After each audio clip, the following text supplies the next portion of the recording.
up, beautiful people? I'm Erin, and this is Erin on Demand. And today we are talking about what to do if TikTok gets banned. Now, there's a lot of monkey business going on with TikTok right now, and the golden question is, will the app get banned? Now, this is a big reason why a lot of content creators are a little bit in a frenzy, especially if their main platform is TikTok. TikTok is huge for so many people, and since they've added TikTok Shop, this has been a game changer for so many people's online businesses, and it's really crazy to hear all the controversies surrounding the app. Now, this controversy is nothing new. Ever since the app really got up and running and thriving during the pandemic, talks of a ban have been in motion. Now, they're just now kind of really getting serious about it, I feel like, to where they're actually making moves. And the United States is basically like, look, if y'all don't sell, y'all getting banned in the US because this is a China-owned company and they feel that it is a security breach and that too much information is, with the China government, essentially. And so because of that, a lot is going on. I'm not going to get too hairy into the details, but at some point in the next, it'll probably take a while, months to years, potentially for the ban to actually go through. This is still the perfect time to start migrating your TikTok audience over to other platforms so that you don't completely lose out on the followers. Let's be clear.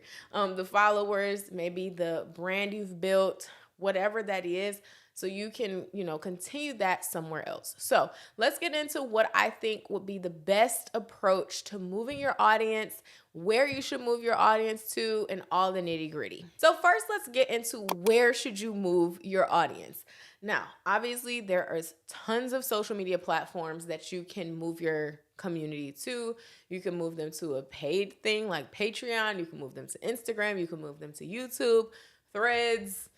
Ain't nobody moving their audience to Threads, though. Let's be for real. You can move them to, honestly, wherever. There are so many apps now. But there is one particular app that I feel makes the most sense for a transition from TikTok, and that's YouTube. Now, YouTube has been, in my opinion, the most tried and true platform out of all of them because, for one, they put their creators first. I have never had any issues with getting paid by YouTube. Now, do things have ebbs and flows on YouTube? Yes. There's some seasons where my long form content is doing really well. There's some seasons right now where shorts are really being pushed, which is a big reason why I think YouTube is the best place for TikTokers to migrate to. Because if you have mastered short form content on TikTok, I believe that that's the most comparable to short form content on YouTube and what performs well. I think Instagram still kind of is in a land or world of its own when it comes to short form content because there's still a certain aesthetic, a certain level of quality that is required that just tends to perform better on Instagram than on YouTube Shorts or on TikTok. So I would say YouTube Shorts and TikTok are more aligned in that short form category than, say, YouTube Shorts and Instagram or TikTok and Instagram. I also feel like YouTube is just the most lucrative. They offer the YouTube Partners Program, which is an amazing program that you can monetize in. It's also just steady. You know what I mean? Like Instagram, those bonuses, they come sometimes. Sometimes you have a bonus offer, sometimes you don't. Like I haven't had one in probably a year to where I can monetize some of my Instagram posts. Whereas YouTube, it's like once you meet those monetization requirements, baby, you good to go.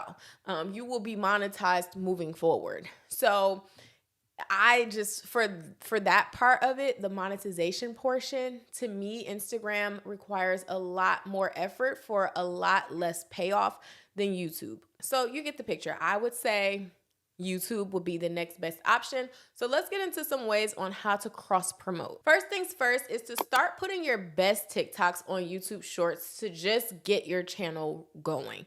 There are people that I know personally who have grown to over 1 million YouTube subscribers, are making tons of money every month on YouTube, and they never post long form content. So the first thing you need to do is rewire how you think about YouTube and the fact that you can have a super successful channel without having to create long form content. Now, the downfall about YouTube Shorts is the maximum time limit is 1 minute. And I think YouTube has done this strategically to prevent as much cross promotional stuff as possible and for you to really create solely for YouTube Shorts. I wouldn't be surprised if at some point they make it a little bit longer, just because a 1 minute piece of content is very short nowadays, especially for content that trends like story times, day in the lives, things like that. You can't really do in less than a minute. I mean, you can, but like if you want a voiceover and your audience is really used to that style of content, you want to be able to do that without always having to condense the time down to a minute or less. So that's the one thing you have to be mindful of with TikTok. You can pretty much make any length of video. I think TikTok you can do 10 minutes and 30 minutes. Like there's a very large variety of time limits you can do. So with YouTube Shorts, you do have to be very cognizant of that. But that is the first way I would start off my YouTube channel, is by getting as many of those TikToks onto YouTube, especially the ones that performed really well. Second way I would promote is to start your series on TikTok and then move it to YouTube or whatever other platform you're considering. Let's take Risa Tisa, for example. I don't know if you guys heard of or saw her 50-part series on who the F did I marry?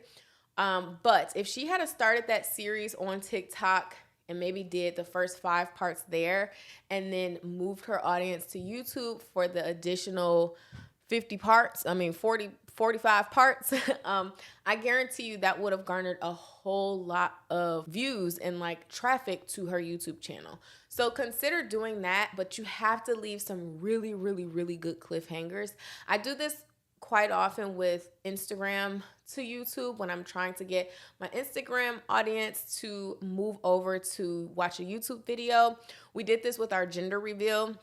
We left a massive cliffhanger at the end and pushed people to the YouTube video, and it worked really, really well. So if you have a part 1 and a part 2, put the part 2 on the other platform and you can kind of cross promote both that way. The third way is to simply talk about your YouTube channel on TikTok.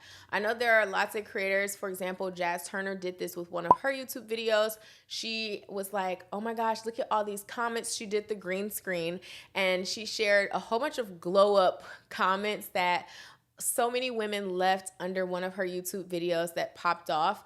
And it was just like all this advice on like skincare, hair care, how to like take care of yourself as a woman. And on TikTok, instead of just saying, hey, go watch my video, she was like, oh my gosh, you guys, like look at all these cool tips, sharing some of the tips in a TikTok. And then she told people like, go to my channel and just, even if you don't watch the video, look at all the tips. But people are going to watch the video too.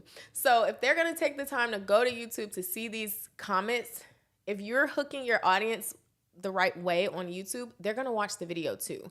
So this is a cool way to kind of share the value that your channel is providing on TikTok without being overly salesy, but like grabbing some of the cool parts of your YouTube channel and just talking about them through green screen on TikTok. Now, I do have a new YouTube playbook. I had one a long time ago called the YouTube Starter Kit Checklist, and tens of thousands of you downloaded it. I have since refreshed it with all the newest, latest YouTube must-knows. And this checklist is for anyone who wants to create a monetized channel. So in the checklist, we go through creating your channel vision, understanding your channel's vibe, going through your content layers. I share how to brainstorm good ideas.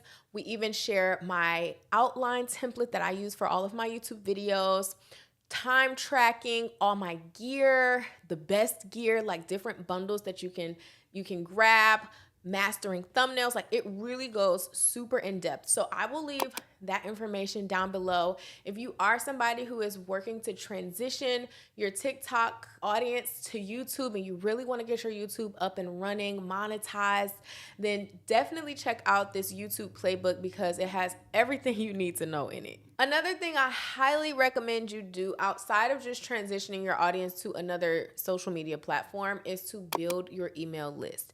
There is nothing more important that you can do right now than build an email list. This was important a long time ago, by the way, but now for sure, as we're seeing just astronomical changes on social media, building an email list is the best thing you can do to have access to those contacts yourself.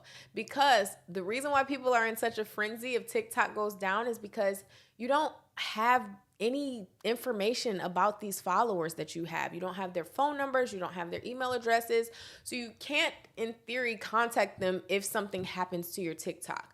That is why it's so important to build an email list. I can do a whole video on that. I always share that I use Substack.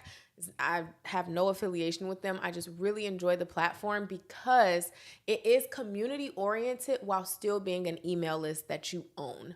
So you can reply to comments, you can have a podcast, you can do all these really cool creative things with Substack, and it's an email list. So I just think it's the perfect place to community build as a creator outside of social media. So even if you create a free digital product or something that has a low opt-in, you're still capturing those email addresses that you can then use for whatever you need to in your business. I hope this was helpful. Make sure you check out that YouTube playbook if you're looking to monetize your channel. Y'all, don't be too scared to move your audience. It is okay. You just need to start now so that over time, you can slowly but surely migrate them to where you want them to be.